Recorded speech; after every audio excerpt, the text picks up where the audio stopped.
আমার অখিল বিশ্ব ব্রহ্মাণ্ড মালিক রাধার ইন হয়ে তিনি চৈতন্য মহাপ্রভু হয়ে জগতে এসেছিলেন।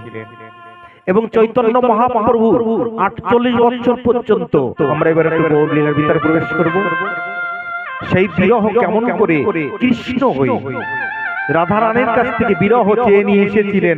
তোমার ভাবকান্তি বিলাস তুমি আমাকে অর্পণ করো, এবং ভাবকান্তি বিলাস তিনটে বাঞ্ছা ত্রিবাঞ্ছা পুরাইতে রাধারানীর কাছ থেকে ভিক্ষা করে নিয়ে তিনি গৌর হয়ে জগতে এসেছিলেন। ভাব কান্তি বিলাস।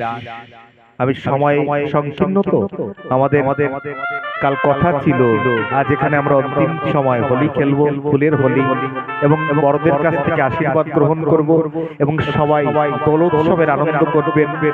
তবে আপনাদের ধৈর্য আছে তো মা? আপনাদের সবাইকে অনুরোধ করব, আপনারা কেউ প্রসাদ গ্রহণ না করে যাবেন না। যারা একাদশী আছে তারা সাকার গ্রহণ করবেন, এবং আপনাদের যাদের ফুল আনতে বলেছিলাম তারা ফুল এনেছেন তো?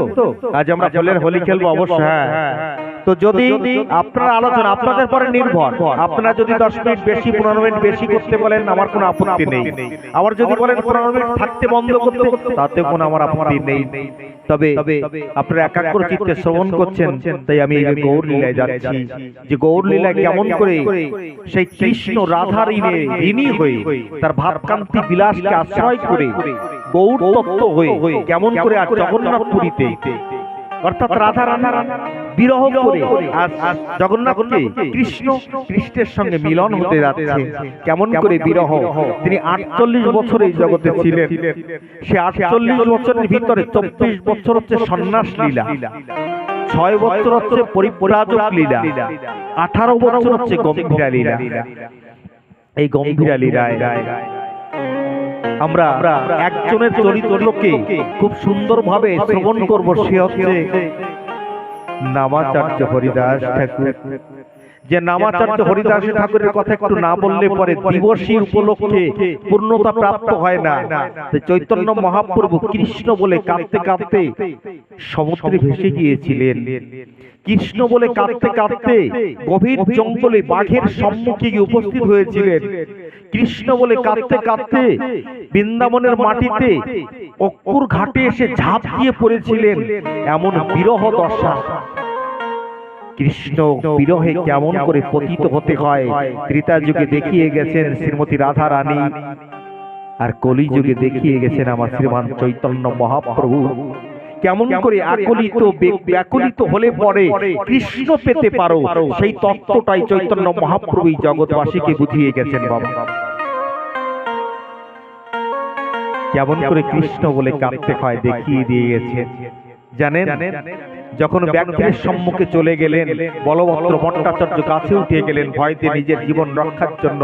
মহাপ্রভু কৃষ্ণ বলতে বলতে বিলুটি গ্রাম, আজও পর্যন্ত সেখানে 14 ইঞ্চি পূর্ণ চরণ চিহ্ন পড়ে আছে। সাপ এসেছিল, ময়ূর এসেছিল, তাদের চরণ চিহ্নগুলো এখনো পড়ে আছে। মহাপ্রভুর কৃষ্ণ নাম শুনে পাথর পর্যন্ত গলে গেল, কিন্তু আমাদের হৃদয় গলল না। এটা বড় দুঃখের কথা, বড় পাষাণী কথা। জানেন, বঙ্গের হিংস্র পশু ব্যাঘ্র তার হিংস্রতা ভুলে গিয়ে কৃষ্ণ নামে মাতোয়ারা হয়েছিল। মহাপ্রভু বিলুটি গ্রাম থেকে, ঝাড়খণ্ড থেকে যখন বৃন্দাবনে চলে গেলেন, ওই রাস্তা দিয়ে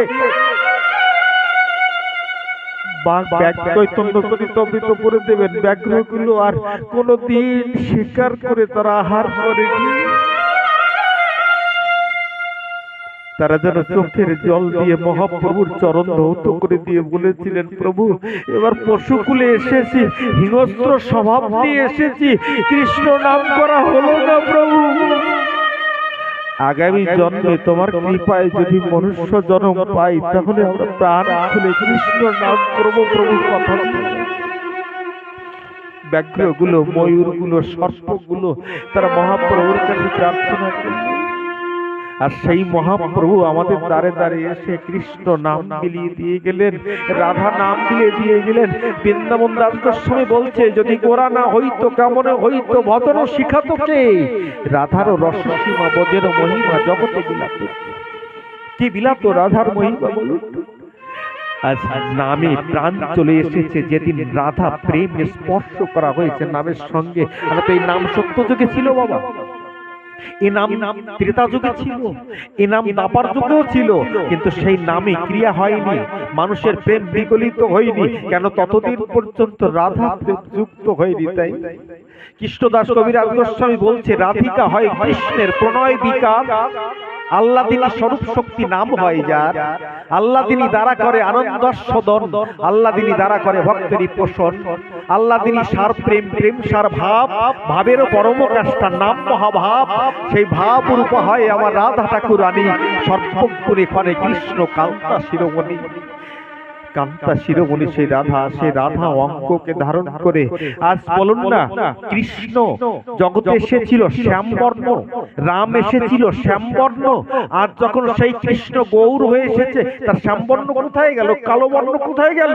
সেটা লুকায়িত হয়ে আছে অন্তর্জগতে, বহির্প্রকাশ গৌরবর্ণ। রাধারানীর অঙ্গ কান্তিকে ধারণ করলেন ত্রিবান্তার ভিতরে। ভাব কান্তি, কান্তি মানে অঙ্গের বরণ, বিলাস। যেভাবে রাধা সুখ পেতেন, রাধা সুখ পেতেন কিভাবে? রাধা কিভাবে সুখ পেতেন জানেন? গাগরি কক্ষের জল, আমি প্রায় জায়গায় বলে থাকি, গাগরি শব্দের অর্থ হচ্ছে ঘরা, কলসি যাকে বলা হয়। রন্ধনশালায় কলসির জল ঢেলে দিয়ে, রন্ধনশালা তো পাকা ছিল না তৎকালীন সময়, ৫০০০ বছর আগে। মাটি দিয়ে রন্ধনশালা কাদা তৈরি করে, বড় বড় ময়নার কাটা পুঁতে রাধারানী হা কৃষ্ণ গোবিন্দ বলে ভজন করছে, আর ওই কাটাগুলো ফুটে ফুটে, কাদাগুলো বেঁধে বেঁধে চরণ থেকে রাধারানীর রক্ত নির্গত হয়ে রান্নার ঘরের কোঠাটা লাল রঙে রাঙা হয়ে গেল। এমন সময় বালাই বুড়ি ছুটতে ছুটতে এসে ডাক দিয়ে বলছে, ও জটিলা, ও কুটিলা, তোদের বউ কোথায় গো? বলে, কেন? আমাদের বউ রান্নাঘরে। রান্নাঘরে গিয়ে দেখতে পায় হা কৃষ্ণ গোবিন্দ বলে ক্রন্দন করছে, নৃত্য করছে পাগলিনী প্রায়, চরণ থেকে রক্ত ঝরে সমস্ত রান্নাঘরের কোঠাটা লাল রঙে রাঙা হয়ে গেল। বালাই বুড়ি চোখের জল ছেড়ে দিয়ে বলছে, ও রাধে বল না, বল না। রাধেকে জড়িয়ে ধরে বলছে, রাধে বল না, কেন এমন ভাবে পাগলিনী প্রায় ক্রন্দন করছিস, একটু বলে দিতে পারি? রাধারানী বলছে, শুনে যান ভজন তত্ত্ব। রাধারানী কেমন করে ভজন করেছিল, ডাক দিয়ে বলছে, বালাই, যদি কোনো বর্ষণ মুখে প্রাণ বন্ধু বংশীধ্বনি করে আমাকে আকর্ষণ করে, আর সেই দিন যদি আমার কাটার পরের থেকে বিচরণ করে যেতে হয়, যদি আমার অভ্যাস না থাকে, আমি একটি ক্ষণের জন্য কৃষ্ণ দর্শন হতে বঞ্চিত হয়ে যাব। তাই আমি চাই না যে একটু ক্ষণের জন্য আমি কৃষ্ণ দর্শন হতে বঞ্চিত হয়ে যাই। তাই আমি কাটার পরের থেকে যেন বিচরণ করে আমার কৃষ্ণ দর্শন পাই, সেই লালসায় আমি অভ্যাস করে রাখি। ভাবা যায়? ভাবতে পারবেন কোনদিনই সাধনার কথা? কেমন ভাবে রাধারানী আজ সেই রাধা অঙ্গকে, অঙ্গকান্তিকে নিয়ে এসে আমার গৌর সুন্দর এই জগতে চলছেন লীলা করতে। তার ২৪ বছরের সন্ন্যাস লীলা। যদি কোনদিন গৌর কথা আপনাদেরকে শোনাতে পারি, ২ দিন বা ৩ দিনের গৌর কথা যদি রাখেন আপনারা, তাহলে সেই দিন গৌর তত্ত্ব আপনাদেরকে শোনাবো এই ভাগবতের ভিতরে। আমি শুধু স্পর্শ করে যাচ্ছি। ২৪ বছর তার সন্ন্যাস লীলা করে চলে গেলেন, ৬ বছর পরিব্রাজক লীলা করলেন, ১৮ বছর লীলা করলেন। সঙ্গে নিয়ে গেলেন কাকে জানেন? যখন পুরী ধামে গেলেন, তখন সঙ্গে নিয়ে গেলেন স্বরূপ দামোদরকে এবং গোবিন্দ দাসকে এবং কৃষ্ণ দাসকে, আর মাত্র ৩-৩.৫ জন ভক্ত, শাস্ত্রে বলে ৩.৫ জন ভক্ত নিয়ে তিনি নীলাচলে গিয়েছিলেন। স্বরূপ দামোদর এবং গোবিন্দ দাস আর আমার হরিদাস ঠাকুর গেলেন সঙ্গে। তো যখন সেই নীলাচলে, তার লীলা ছোট্ট একটা লীলা মহাপ্রভুর বলবো আপনাদের সম্মুখে, যেটাকে হরিদাস নির্যান বলা হয়, সার তত্ত্ব। তবে হরিদাস ঠাকুরের যদি পরিচয় আপনাকে দিই, যিনি নামের আচার্য। বাবা, নামের আচার্য বলে কেন? গৌর লীলায় তো কত মানুষ এসেছিলেন, কত ভক্ত এসেছিলেন, তার ভিতরে একমাত্র নামের আচার্য বলে টাইটেল পেলেন কে? নামাচার্য হরিদাস। জানেন, সদা সর্বক্ষণ হরিনাম করত বলে তার হরিনামে মোহিত হয়ে হাজার হাজার মানুষ যখন একত্রিত হতে লাগলেন, চাঁদ কাজীর কাছে নালিশ গেল যে এই আমাদের কুলে যবন কুলে জন্মগ্রহণ করে কৃষ্ণ নাম করছে, সবাই কৃষ্ণ নামে মাতোয়ারা হয়ে যাচ্ছে, আমাদের মুসলমান ধর্মে আর কেউ থাকবে না। এখনো পর্যন্ত হরিদাসকে রুদ্ধ করা হোক, রোধ করা হোক। হরিদাসকে ডেকে পাঠালেন কাজী সাহেব, চাঁদ কাজী সাহেব, তৎকালীন সময় নবদ্বীপের অধিকর্তা। ডেকে পাঠালেন, যখন ডাক দিয়ে বলছেন, তুমি নাকি কৃষ্ণ নাম করে জগৎ মাতিয়ে দিচ্ছ, তুমি না যবন কুলে জন্মগ্রহণ করেছো? বলে হ্যাঁ। তাহলে তোমাকে নাম ছেড়ে দিতে হবে। বলল কি জানেন, আমি যদি নাম ধরতাম, মা খুব মর্মস্পর্শী কথা, রসভঙ্গ করবেন না, এই মর্মস্পর্শী কথার সময় কি বলছে হরিদাস ঠাকুর চাঁদ কাজীরে বলছে, যদি আমি নামকে ধরতাম তাহলে আমি ছেড়ে দিতে পারতাম, কিন্তু নাম তো আমাকে ধরে আছে, আমি তাকে ছাড়ি কি করি? বোঝা যায় না? আমি যদি এই মাইকটা ধরেছি তাহলে আমি ছেড়ে দিলাম, আমার ইচ্ছা হলো ছেড়ে দিলাম, কিন্তু মাইকটা যদি আমাকে ধরে রাখে তাহলে মাইক না ছাড়া পর্যন্ত আমি তাকে ছাড়তে পারি না। তাহলে আমি তো ধরি নাই নামকে, নাম আমাকে ধরে রেখেছে। বোঝা যায়? তাহলে আমি ছাড়তে পারবো না। বলে তোমার শাস্তি পেতে হবে। বলে তার জন্য যে কোনো শাস্তি গ্রহণ করতে পারি। বলে যাও, জল্লাদকে আদেশ করলেন 22টা বাজারে বেত্রাঘাত করো। মেরে মেরে 22টা বাজারে মেরে মেরে, যে বাজারে যায় সেই বাজারের লোক জনসভার সম্মুখে তাকে চাবুক দিয়ে আঘাত করতে করতে করতে করতে 22টা বাজারের অন্তিম বাজারে যখন নিয়ে গেলেন হরিদাস ঠাকুর, এই জল্লাদরা ডাক দিয়ে বলছে, তুমি কি কোনো মন্ত্র তন্ত্র জানো? তোমাকে এত মারছি, তুমি মৃত্যুবরণ করছো না কেন? বলে আমার মৃত্যুবরণ করলে কি হবে? বলে তুমি যদি মৃত্যুবরণ না করো তাহলে চাঁদ কাজী আমাদের কি মৃত্যুদণ্ড দেবে। বলে তোমাদের কি মৃত্যুদণ্ড দেবে? বলে হ্যাঁ। তাহলে আমি তো নাম আশ্রয় করে আছি, এখানে প্রমাণ হলো যদি কেউ নামের আশ্রয় হয়ে থাকে তার মৃত্যু হয় নাই জগতে। সত্যিকারের নাম আশ্রয় যদি কেউ থাকতে পারে, তখন কি করলো? তিনি জ্ঞান শূন্য হয়ে পতিত হয়ে গেলেন। তখন সবাই বলল যে তাহলে একে কি করব? যদি পুড়িয়ে দিই তাহলে হিন্দুদের গতি পাবে, যদি কবরে দিই তাহলে মুসলমানের গতি পাবে, তাহলে একে জল সমাধি করে দেয়া, জলে ফেলে দেওয়া। যখন জলে ফেলে দিল, ভাসতে ভাসতে ভাসতে ভাসতে যখন যাচ্ছে, সম্মুখে অদ্বৈত আচার্য প্রভু বসেছিলেন।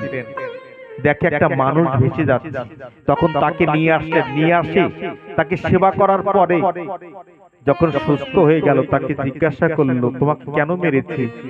তোমার সর্বাঙ্গে বড় বড় কাটার দাগ দেখতে পাচ্ছি, চাবুকের দাগ দেখতে পাচ্ছি। কি বললো জানেন মা? ডাক দিয়ে বলছে, অদ্বৈত প্রভুকে এই জগতে যদি কেউ ভালো কীর্তন করে, ভালো বক্তা হয়, ভালো নৃত্য করে, তারে সবাই উপহার দেয়, দেয় না মা? 100, 200, 500 টাকা তাকে উপহার দেয়। আমি কৃষ্ণ নাম করেছি তাই আমাকে চাঁদ কাজী তার জল্লাদ দিয়ে চাবুক মেরে আমাকে উপহার করে দিয়ে দিয়েছে। আমরা বলতে পারবো আমি কৃষ্ণ নাম করেছি।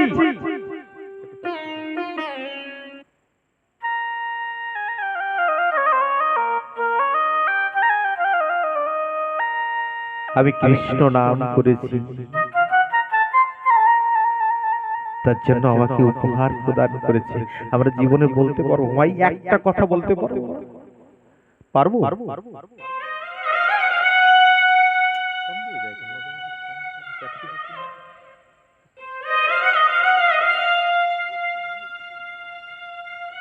আমরা বলতে পারবো মা?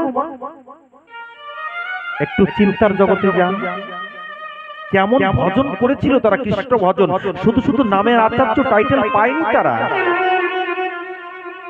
হরিদাস ঠাকুর কেমন সরলতার ভাব ছিল, সরল না হলেই জগতে কোনোদিন ঈশ্বর পাওয়া যাবে না। একটা ছোট্ট কথা শুনে যান, একটু ছোট্ট কথা শুনে যান। মা কথা বলিস না রে মা। পৌষ মাসের দিন ব্রহ্ম মুহূর্তে জাগরিত হয়ে নামাচার্য হরিদাস ঠাকুর করতাল বাজাতে বাজাতে পড়তে দিন। কেমন দৈন্যতার মূর্তি ছিল হরিদাস ঠাকুর, কেমন দৈন্যতার মূর্তি ছিল হরিদাস ঠাকুর, কেমন দৈন্যতা তার ভিতরে ছিল। পৌষ মাসের শীতের দিন করতাল বাজাতে বাজাতে গঙ্গা স্নান করতে যেতেন গঙ্গায়। আমরা তো সামান্য শীত আসলে আমরা স্নান করতে চাই না, আর স্নান করে পুজো পাঠ করতে চাই না। আর হরিদাস ঠাকুর খালি গায়ে থাকতেন, যে বস্ত্র মানুষ গঙ্গার তীরে ফেলে দিতেন সে বস্ত্রকে কুড়িয়ে এনে শুধু লজ্জা নিবারণ করতেন, তা ভিন্ন বস্ত্র ব্যবহার করতেন।